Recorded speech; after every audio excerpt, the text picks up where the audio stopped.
Dave Meltzer also in today's Observer had an early estimate for the pay-per-view buys for Double or Nothing. And again, this is an early estimate between 135 and 142,000 buys. And that a person with knowledge of the digital buy said it should end up in this range or perhaps a bit higher. But if we're talking that general vicinity of buys, it would place it just below Double or Nothing, but this would be outside of Forbidden Door. This could end up being their lowest number this year. Be below Revolution was 165, Double or Nothing 155, Forbidden Door 127, according to WrestleNomics. I think that has to be perceived as a disappointment. I don't think any of us recognize that it would have any sort of chance of beating All Out last year's, which is what, 205, 2 something? Yes. 200 something? Yes. North of 200, basically. But to me, this yeah. is like a far bigger dip than I was personally expecting. At this point, All Out, to me, feels like their flagship show.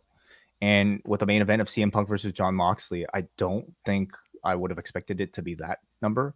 I also don't think it's because of Clash at the Castle nor Worlds Collide that it's like that. I think it's the build. I don't think that being on the same weekend as Clash helped them, but I'm not looking at that as a major difference in the buys. And once you have that number, and if you view that as disappointing to where you would expect Punk and Moxley to be, you can certainly look at the way in which they got there, of doing the match on television, going into that final week where the rematch was not officially announced, where the number 2 match on the show, in my opinion, the trios final, was not finalized until 48 hours before.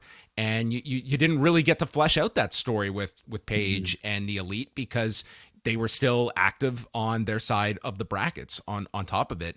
And part of it too, you do have to look at where AEW is relative to even earlier this year. I mean, that Revolution number, like, that was largely off of like Punk and MJF and what was it, Hangman and Adam Cole in 2 of your prominent matches. But certainly, like, AEW's popularity, it has dipped over these months.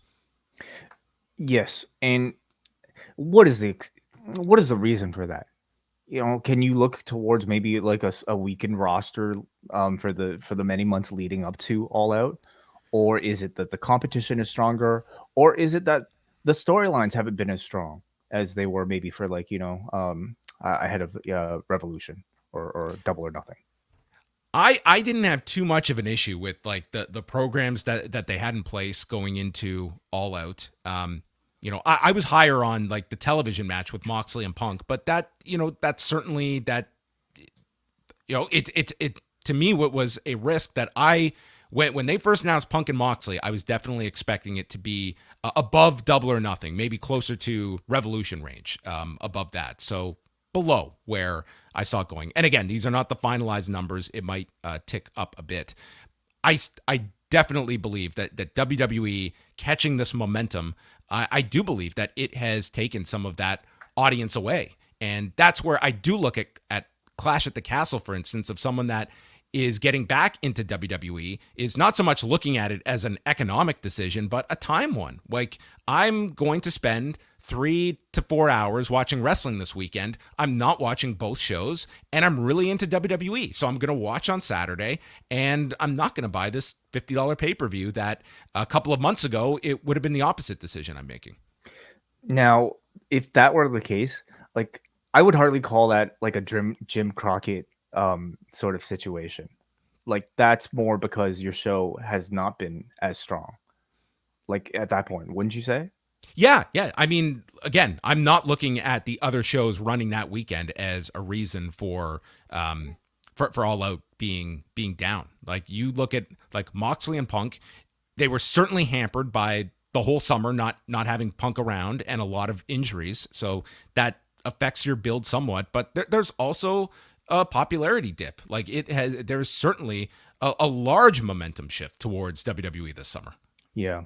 For me personally, like, I think a big part of it was the fact that, like, a lot, when you look up and down on the show, not a lot of stuff received, like, I think, long builds. Like, we had Powerhouse Well, the Hobbs. ones that did were Jungle Boy and Christian, Yeah. Powerhouse Hobbs and Ricky Starks. I mean, those were two that did.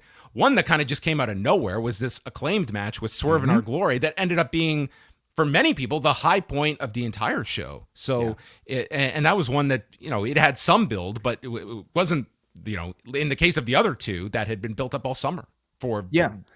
Now, the Christian one, I think you have to give them a mulligan. They were, Yes. hands were tied there. I mean, that was not a creative decision to make that one so Same short. with the women's four-way without Thunder Rosa. That's right. Yes. Yeah. Yeah. As like they were heading towards Tony Storm versus Thunder Rosa, but unfortunately they couldn't do that. But even like, yeah, like I think it was a mistake not to like maybe head towards the Elite versus Hangman Page direction a little bit earlier, or at least like give the indication. I think FTR was a major sort of like missed opportunity because they were so hot, for throughout the whole summer. Them not having a more prominent match on the show maybe hurt them. Would you have announced an MJF ahead of time if you knew that he was coming back? Yeah, it's certainly like you could argue that, okay, it seemed like it was always the idea to introduce the trios titles when, like, with Kenny involved with that. I mean, Tony Khan had said as much, but you could certainly make the argument as this, just from a not so much match quality standpoint, but just from an attraction point of view, Kenny Omega in a singles match, and then you do your Bucks FTR match that a lot of people were clamoring for. And spreading that out on top of it. So that would take out your trios match. You would still have Jericho and Danielson, which was a big built-up match. You have those two, and you have Punk and Moxley. Just from a selling perspective, is that a stronger card for selling people on a $50 show? Yeah, perhaps. Yeah, perhaps. I mean, it's so easy to kind of just look in hindsight. I will say, like, the success of the show would have hinged directly on the main event, and so if you want to call it disappointment, maybe you have to look towards the way that they built that one too. Yeah, and we'll see what the final number turns out to be. Like at 150, it's like it's not like this is a show that bombed, especially when you're looking at pre CM Punk numbers. I would say, because they certainly went to another stratosphere. I mean, this would have beaten all previous shows before CM Punk arrived. So it's still like a higher baseline that they are hitting. But not growing this year, even throwing out All Out, like just in terms of this year's pay-per-views, which I would think you would hope that a Moxley Punk, two very strong characters, that they could, but it looks like it will come up either right on par or a little bit short of.